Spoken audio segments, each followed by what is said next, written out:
Welcome to CoreLogic's housing market update for September 2021. Despite many parts of the country remaining in some level of lockdown, the housing boom continued to roll on, with national home values rising another 1.5% last month. The rate of growth remains strong across most areas of the country, but we are seeing mounting evidence the growth trend is losing some momentum. The 1.5% rise in August was actually the softest monthly outcome since January this year. The slowing rate of growth probably has more to do with worsening housing affordability constraints than ongoing lockdowns. Housing prices have been rising almost 11 times faster than wages growth over the past year, creating a more significant barrier to entry for those who don't yet own a home. Lockdowns are having a clear impact on consumer sentiment. However, to date, restrictions have resulted in falling advertised listing numbers and, to a lesser extent, fewer home sales, with less impact on price growth momentum. It's likely the ongoing shortage of properties available to purchase is central to the upwards pressure on housing values. The latest update takes Australian housing values 15.8% higher over the first 8 months of the year and 18.4% above levels a year ago. In dollar terms, the annual increase in national dwelling values equates to approximately $103,400, or about $1,990 per week. In comparison, Australian wages are rising at the average annual rate of 1.7%. This is the fastest annual pace of growth in housing values since the year ending July 1989. As a quick retrospective, in the late 1980s, the annual pace of national home value appreciation was as high as 31%, so the market isn't quite in unprecedented territory. The annual growth rate at the moment is trending higher. In fact, it's 3.6 times higher than the 30-year average rate of annual growth. Capital city houses are continuing to record a stronger growth rate relative to units. However, the performance gap does appear to be narrowing.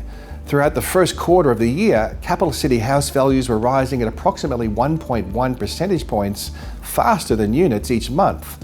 By August, the average performance gap had reduced to 0.7 percentage points. The convergence of growth in house values and unit values could be another demonstration of affordability becoming more challenging, and it's most noticeable in Australia's most expensive city, Sydney, where the monthly growth rate for houses was 2 percentage points higher than units in March. That gap has now reduced to 0.6 percentage points in August. Based on median values, Sydney units cost almost $470,000 less than a house. Turning our focus to supply and demand, both advertised supply and housing demand have been negatively impacted over recent months. In early May, newly advertised properties were tracking almost 20% above the 5-year average. However, due to both lockdowns and seasonal factors, the number of new listings through August dropped to almost 6% below the 5-year average, and total active listings were closer to 30% below average. The estimated number of home sales has also been impacted, dropping by 9% nationally over the 3 months ending August when compared to the previous 3-month period. Despite the fall in sales, housing market activity remains at well above average levels. Although there has recently been a trend towards fewer buyers, the past 3 months has seen the number of home sales remain 30% above the 5-year average, at a time when active listings are 29% below average. Clearly, there is still a disconnect between advertised supply and housing demand, even in the cities where lockdown restrictions are active, which is keeping upwards pressure on housing prices despite the challenges faced by both buyers and sellers located in cities with mobility and social distancing restrictions. Strong selling conditions can also be seen in auction clearance rates and private treaty measures. Auction clearance rates have trended lower, especially in Melbourne, where a large proportion of auctions have been withdrawn from the market. However, where properties have proceeded to auction, the large majority are recording a successful result, albeit with a large proportion selling prior to the auction rather than under the hammer. Similarly, the median number of days it takes to sell a property is showing a mild upwards trend. However, most cities, including those navigating extended lockdowns, are continuing to see homes selling in 30 to 35 days or less.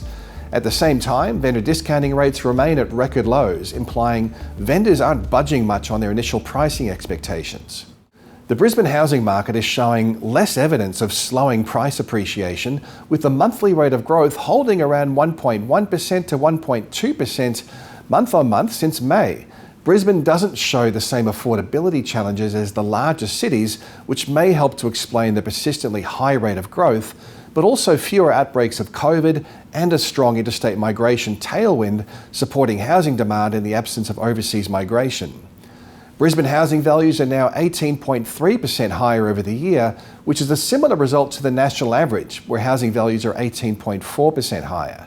The number of home sales across Brisbane over the past 12 months is approximately 41% higher than the 5-year average, while total active listings are 30% below the 5-year average. This significant gap between available supply and demonstrated demand is another reason for the consistent lift in housing prices. Australia's housing market appears to be navigating the uncertainties associated with the Delta outbreaks, much the same as we've seen through previous lockdowns. Supported by low advertised stock levels relative to buyer demand, housing values are continuing to rise, albeit at a slower pace than earlier this year. Inventory levels have fallen sharply across the cities where lockdowns persist, but more broadly, advertised stock levels remain low across the country as demand continues to outweigh supply, resulting in a rapid rate of absorption of new listings. The volume of home sales has trended lower, mostly due to restrictions in Sydney and Melbourne, where the number of sales is estimated to have fallen by 19% and 34% respectively when compared with the prior 3-month period. Rules associated with physical property inspections are stricter in Melbourne, which probably helps to explain the larger reduction in sales activity. With spring arriving, we would normally start to see new listing numbers ramping up. And there is some evidence of this happening in Brisbane, in Adelaide and Perth and Hobart. However, the same cannot be said for the cities where lockdown restrictions remain in place. The trend in new listings remains weak in Sydney, Melbourne and Canberra. Housing market activity bounced back quite quickly following previous spot lockdowns and after Melbourne's extended lockdown late last year, and we are expecting a similar turn of events once restrictions are eventually lifted.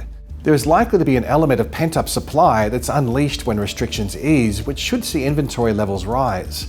Arguably, there's greater uncertainty about whether demand will rise at the same level following lockdowns. Affordability constraints are likely to progressively dampen housing market activity, and further down the track, there's also the potential for credit tightening to have a negative impact on demand. A lift in advertised supply in the absence of more buyers could be another factor that weighs on price growth later this year. The trend through spring will be highly dependent on what happens with COVID and associated restrictions. Any signs of an easing in restrictions should see a rise in advertised stock levels as the delayed spring listing season gets underway. However, a worsening or broadening of the outbreak into other states will of course have some downside impacts. As always, we'll be monitoring the intra-month trends via the research pages at CoreLogic.com.au.